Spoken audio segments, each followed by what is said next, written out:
It's always a pleasure to have you guys back on my channel. So I want to take this time to thank you guys for your support. This channel is growing, and if you haven't subscribed to my channel, please subscribe, share, and like this video. This triggers the algorithm, YouTube algorithm, so that it can recommend this video to more traders. So let's get down to business. So today I'm going to be sharing with you guys a strategy. Okay, I recently talked about divergence, but it was the RIS divergence, but we still have the same concept. So we're going to be using this divergence theory to scalp, boom, and crash. So what we have here, for those who do not know what is a divergence, so we have the indicator here. This is my indicator, and whenever the movement that the indicator is making, for example, you can see here the indicator is moving downwards, but if we go up here, we can see that the price is making an upward movement. So what we have here is a divergence. So this one is a bearish divergence, a regular divergence. So so we're going to be looking for these divergences and using MACD. It's one of the most powerful and accurate indicators that can be used for reversals. So in boom, the market will be going up. So if you are going to be scalping and catching these small candles, these small red candles, these ones, this is what we're going to be trading. We'll wait for an opportunity where the market moves downwards altogether, like what happened here. Once this divergence occurred here, you can see the market moved downwards. So I'm going to be sharing with you how we can identify the divergence, how we can enter the trade, where we can place the stop loss, and where we can also exit the trade. Yeah, I've noticed this with most strategies. One, when I started to trading, I wasn't a fan of scalping because of a simple reason. The risk to reward ratio was very low. You are aiming to only get 5 candles, 5 1-minute candles. Once the spike catches you, your account is blown. So I didn't want to take that risk. So I focused much on spike trading. But when I discovered this strategy, I noticed how powerful scalping can be. So with this one, you're not going to only take 5 candles, or you're not only going to take 20 candles. You're going to take more than that. You can be in a trade for an hour making money with the smallest account, with your $5, with your $4, $10, $20, $50. You can make use of this strategy. Okay, so in this strategy, let me explain how you enter the trade. Okay, so once we have identified that the price here on this point, it has made high highs. We can see it's making high highs. The price is moving up. We come here, we check here. This one is making low lows. We can see the movement is in opposite direction. So that's a divergence. Once we have identified the divergence, the next thing that we're going to do is this. One, we wait for, so on the MACD, we have this histogram, which is in blue. Mine, I've used the color blue. Then we have this red line, which is the signal line. So this one, and these are the two that we'll be making use of. So we wait for the histogram, this blue histogram, to cross below the red line, this one. Then we enter a trade here. So this is our entry. We enter here. Then where are we going to place our stop loss? Since we've entered here on this candle, we place our stop loss above 5 candles above, not this is 5 minutes, so you only place it above the highest, the previous, above the height of the previous spike. For example, on this point, you're going to place your stop loss here. It's very important. This is why I didn't like, again, scalping, because most of the videos that I was watching on YouTube, they didn't tell me where I was going to place the stop loss and also the exit. Okay, so we're gonna place our stop loss here, 5. You put only one candle, so you can count one candle here above the height. Placed our stop loss and we ended here. When are we now going to exit the market? So when we enter here, our exit for a sell trade in boom is going to be when the signal line, which is the red line, crosses again below the 80 level. We have a 20 level, sorry. We have the 20 level here. So when it reaches this part, that's when we close. So if you look at it, we entered here. Okay. We entered here. This is where we have our entry. And we're going to exit here now.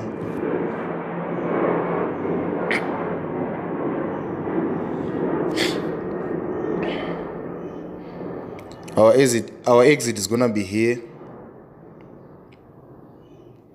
Here.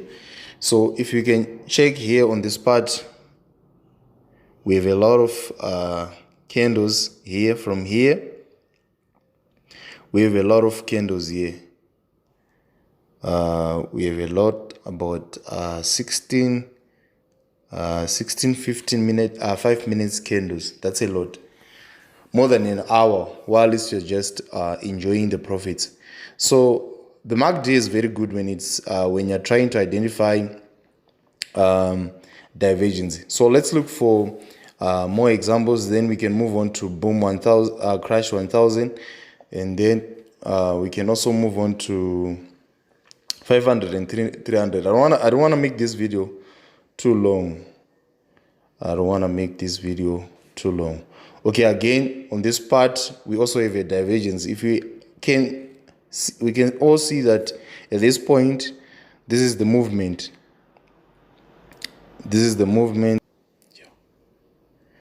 We can also see that on this part, the price on this part is moving upwards. But if we check here on the MACD, this is the movement that is taking place.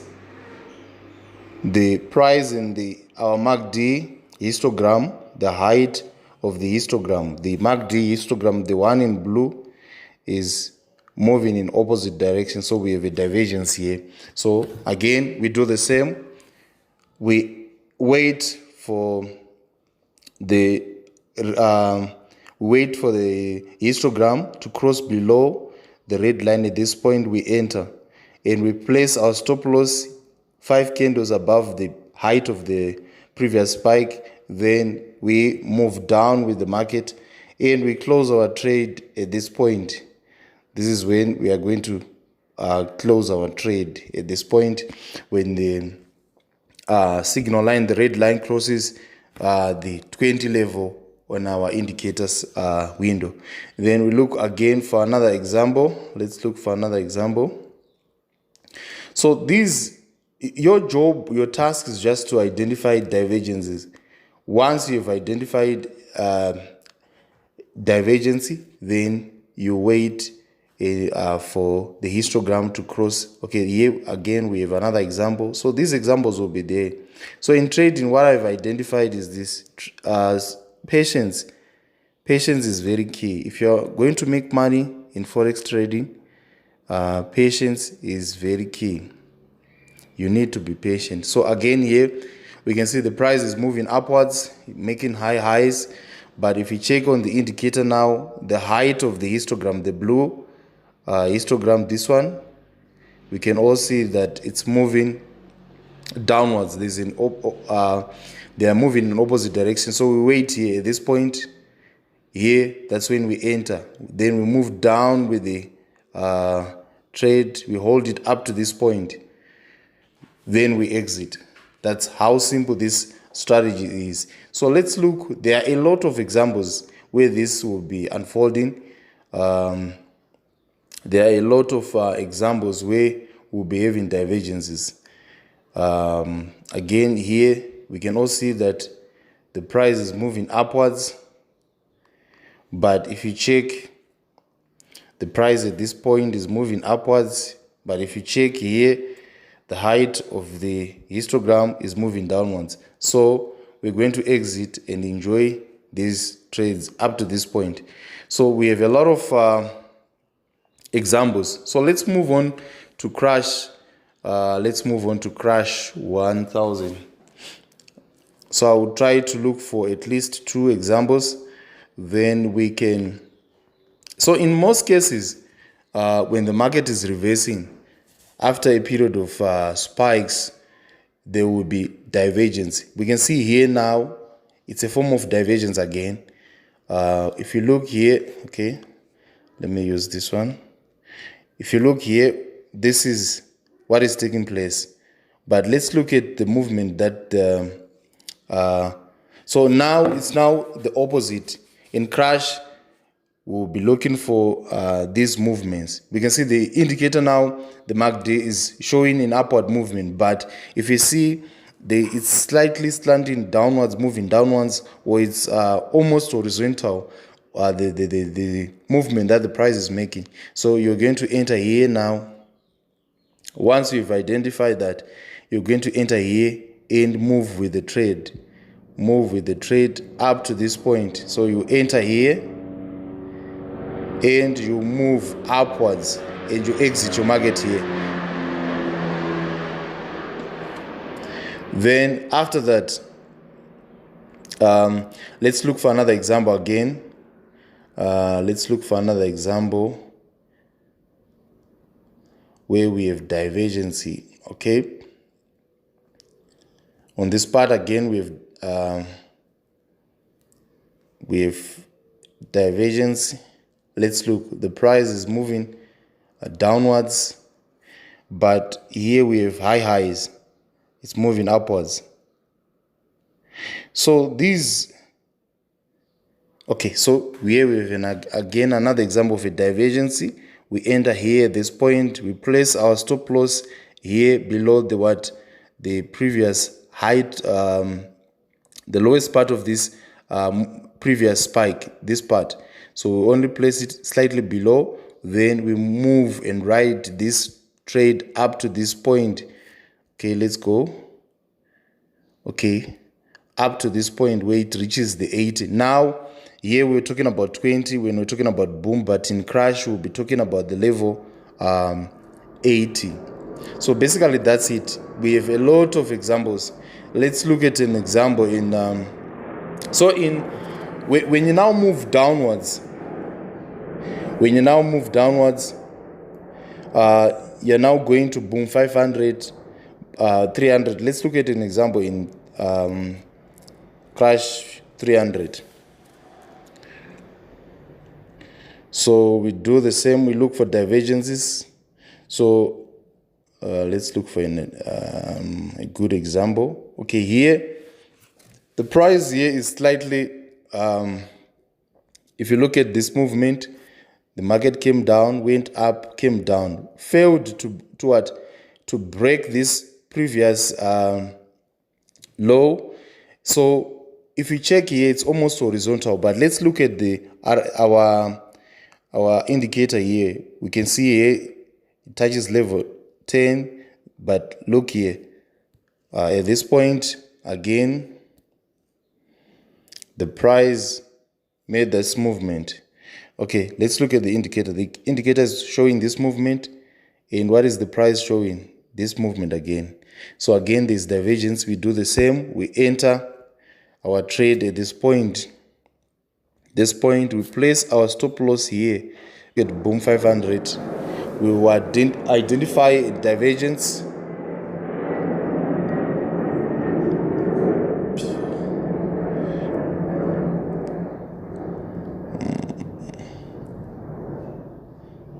Okay, let's look for it. So we have an example here. If you check here, the price is making this movement. It's going up, but the height of the histogram is going down. So we're going to enter at this point where we're going to enter at this point. here. Now when the histogram is now moving below the red line, then we ride the trend. When it reaches level 20, so it depends with your preference, but I would suggest that in boom 500, 300, only take 5 to 6 5-minute candles, which is something like 30 minutes, because a lot of spikes will be occurring in these markets, and there are high chances that the market can easily reverse. But it's a lot. Okay. I think these are all the examples. So in my next video, I'm gonna be sharing with you. Okay. Oh, I was forgetting the indicators. So let's look at the indicators that we're gonna be using. So basically, we're gonna be using two indicators: the relative strength index and the MACD. Also, let me just quickly delete this. So when you go to the F icon, this icon, then you're gonna click it. You click it, it will take you to this. Then you're gonna click on this one. Then when you're done clicking on this one, you first of all need to insert the relative strength index. So the relative strength index is only there so that you can have the levels. So this is my relative strength index, and these are the parameters. Period 1, apply to close. You can change even the color of the background, but you can leave it like that, because when it's on period 1, it will not show. It will not show on your indicator, but it's fine. You can leave it like this, or you can change it and use the color of your background. Then on the levels, this is the most important part. We have here, you need to use level 90, level 10, 20, and level 80. Those are the levels that we're going to be making use. So on level 20, you must write close sell trade. Level 80, close buy trade. So basically that's it. When you're done inputting all these parameters, then you click done. So you now have, if you come back here, we now have this. This is what we have. Then the next step is to go again on the F. Click again. Now we're going to click on this one. We want to insert our MACD using the levels that are there on the RSI. So we come on indicator window 1, the small f, this one. We click it. Then we're gonna look for our MACD. But the MACD, we're gonna make use of these parameters. So the fast EMA, we're gonna use 18, slow EMA 36, MACD SMA 14, apply to close price. Okay, so the styles for the main line, we have blue with 1 pixel. Then signal line, we have the red with 2 pixels. So when you're done, you click done.